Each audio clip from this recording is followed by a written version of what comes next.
I need new music. This is the JJO Discover New Music Podcast. All right. Well, hey, let's get to it. This week's guest on Discover New Music, you know him. He is the human incarnation of Animal from the Muppets. I know you love that. From Halestorm. I can't accept that honor. That's too high of a praise, but damn close, at least. Damn close. Of course, I'm talking about Arejay Hale from Halestorm.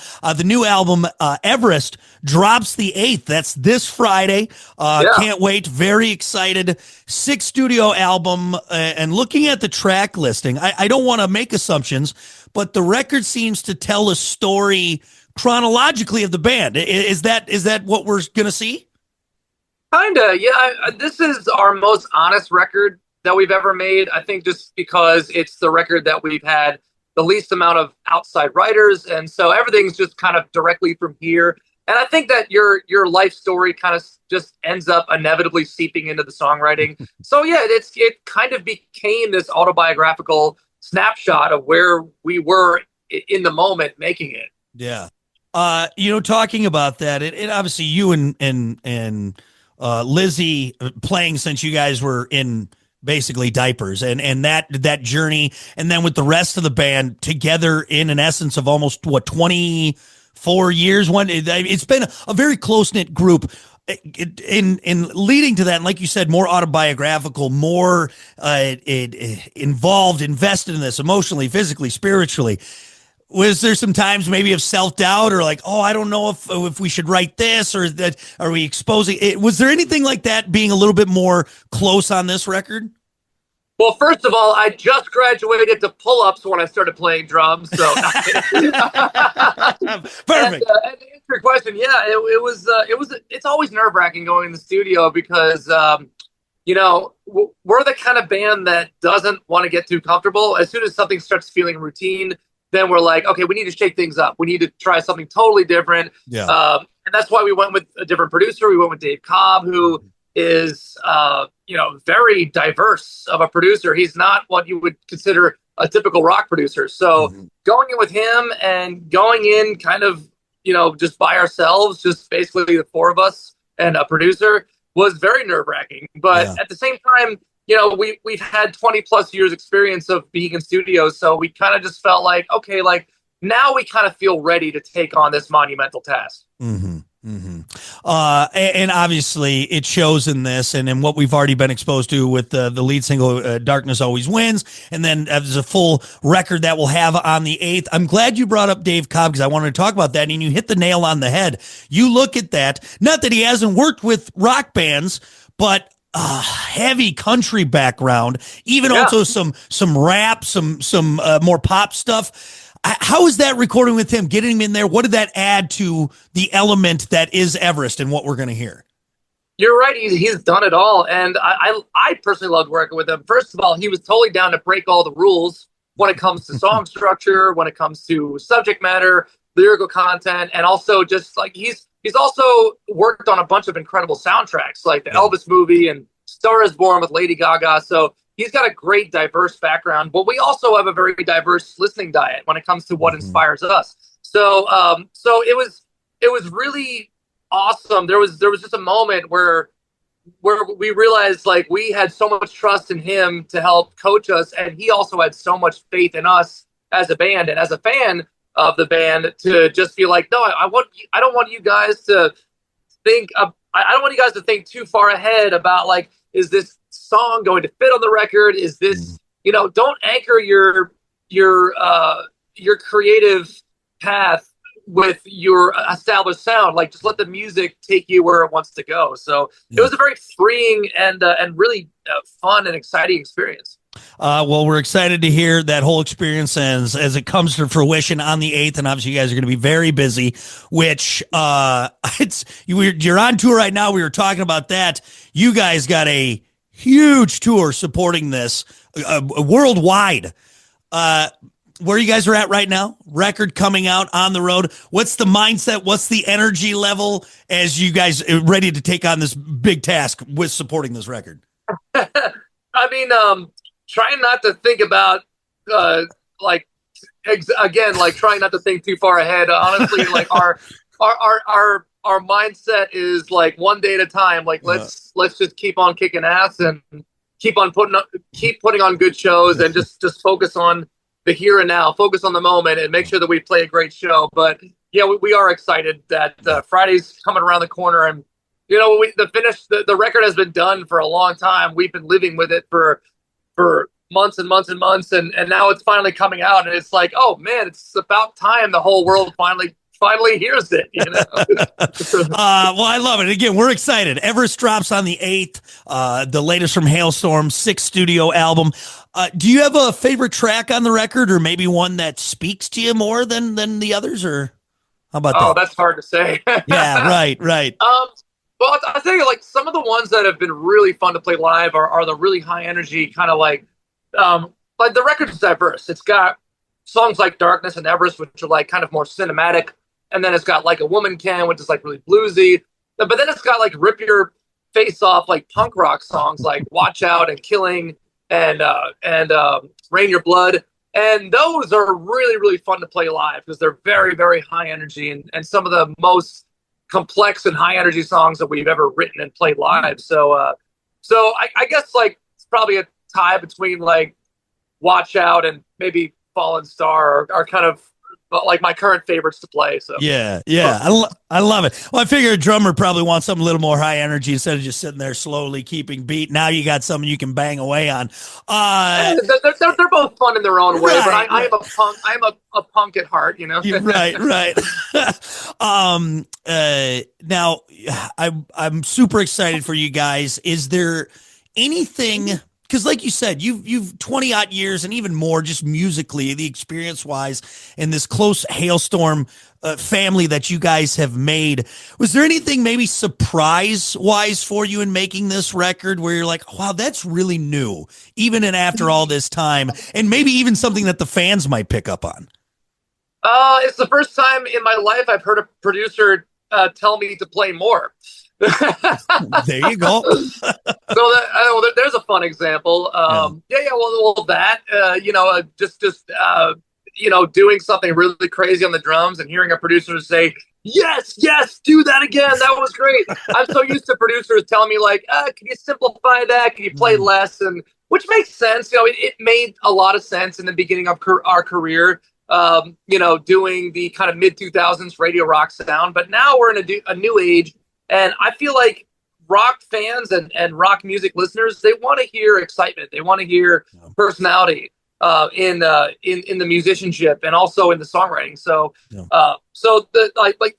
it felt very cool to be able to just kind of cut loose on this record, and also to just like have it just being the four of us writing together was also really, it was kind of a confidence boost knowing that you're in the trenches of songwriting, you're pitching lyrics, you're pitching melody ideas to the group, and they're working, and people are receptive to them, and now we're playing them live, and the audience are loving it. So it's like it's very vindicating. It's like, okay, we know how to do this whole musicianship, being a band, and songwriting thing, finally.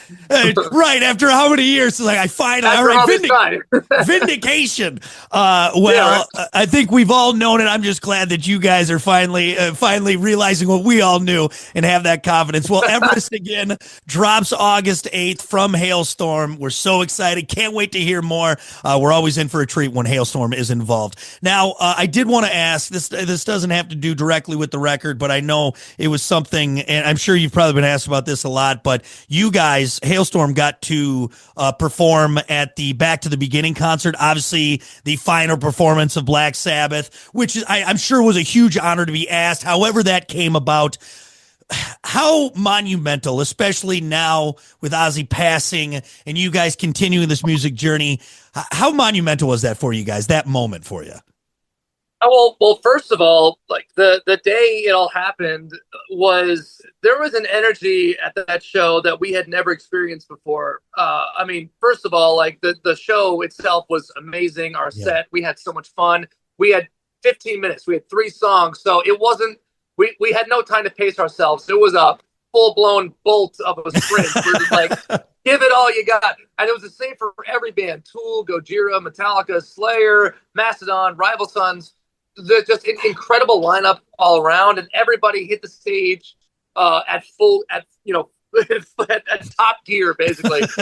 Incredible lineup, just legendary artists. Like that was a huge honor in itself. And then also, just being there to be a part of that that moment, to bid farewell to Ozzy, and also the fact that show raised so much money for Parkinson's research. So I was very honored to be a part of that, and hoping that just makes huge strides in medical research to help cure the disease. And then losing Ozzy so shortly after was just a shock. We just didn't expect that, and it all put it into perspective.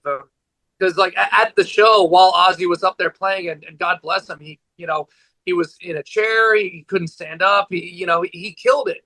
He did so great in his condition. I was just so I was fighting tears the whole time. And then right before Mama, I'm coming home, he tells a speech about how he's been laid up for 6 years, and he's just so honored and so happy to be there and see everybody. And I looked and I started crying, and I looked around, everybody is crying. I bet. and tens of thousands of people are all there just to prop up this one man and support him. And he'd get everybody doing this and clapping their hands, and he had them like this. And it was just an incredibly emotional night. And then of course, like losing him shortly after was just, that just, oh my God, it just really, really sunk in even harder, Yeah. Well, I think it's a testament to you guys being on that lineup, to the amazing work that Halestorm has done and continues to do. And proud of you guys. And now we got more. Everest on the way, August 8th from Halestorm. Well, before I let you go, now that the important stuff is taken care of, we got to do rapid fire. You're one of my favorite ones to do this with, because you always got great answers. You always give us something. So let's start, because you are a true drummer's drummer, and whether flair, technicality, I know you it's in your core. So let's start with some drummer rapid fires. Keith Moon's power or Neil Peart's precision? God damn it. Well, I know everyone's gonna hate. I'm gonna get a lot of hate for this. I love Neil Peart, but I grew up on my parents' music, and my parents turned me onto The Who at a very young age, and I don't think I'd be the drummer I am now without Keith Moon. So I think I'd have to go with the chaos and energy of Keith Moon. Probably. I love it. Sorry, Neil Peart lovers, Neil Peart stands. I'm one of you. I agree. But I mean, come on, Keith Moon was the man. Let's go. All those Rush fans are going to be pissed. What about this? I know. I can't. My DMs are going to blow up now. Ginger Baker's improvisation or Stuart Copeland's groove? Damn it! Why are you doing this to me? I got some good ones, buddy. I did some deep diving in the drumming world. All right. That is okay. That's an impossible question. Yes, I grew up on Ginger Baker, but man, I am a huge Stuart Copeland fan. But you know what? I think the safe answer is just to lean towards the pioneers, the ones that came out way before. If it wasn't for Ginger Baker, then drummers like us wouldn't even exist. So okay, let's give another one to Ginger. I love it. All right, this one's more of your contemporaries. Chad Smith's funk or Dave Grohl's grunge? Jesus Christ, man! I told you, buddy. I was really excited about these. I was. My God, man! Oh God! God, I love them both so much. But I mean, look. This is just opinions only. But I will admit that Dave Grohl was my biggest influence going into our first record. When I was preparing for the studio, I was studying Dave Grohl because I wanted that power and that aggressiveness. So okay, let's Sorry, I love you, Chad. I just played with Chad I love him to death, but nobody outgrows the growl. That's right. That's right. The patron saint of rock and roll, as we like to say. Well, look, I apologize if those questions cause you grief later on down the road. Just know I gave RJ no. They will, of course, they will. Drumming Magazine is going to write up this whole thing about it. That's what's going to happen. All right, Every answer's wrong. All right, let's do some easier ones that won't get you in trouble, hopefully. Sneakers or sandals? Was it? Sneakers or sandals? Oh, sneakers, 100%. Yeah, I mean, I can't play in sandals. That's true. Good point. Or you lose a toe doing that. Billy Ocean or Billy Idol? Oh, man. Gosh. I really love both. But again, without Billy Idol, we wouldn't have a lot of us here, so okay, fine, Billy Idol. I love him. Him and his bleach blonde. I love it. Okay, Choco Taco. He's one of my best friend's favorite artists ever, so gotta go with that. There you go. Go with the Idol. Choco Taco or Flintstone Push Pop? Oh, Choco Taco all the way, baby. Attaboy. There you go. Last one, Chuck Norris Roundhouse at 100% power or a Mike Tyson punch at 50% power? Oh, Chuck Norris all the way. Come on. Nobody wants that roundhouse from Walker, Texas Ranger. Yeah, that's right. I said it. Let's put them in the ring together. Let's see what happens. Take that boot, son. All right.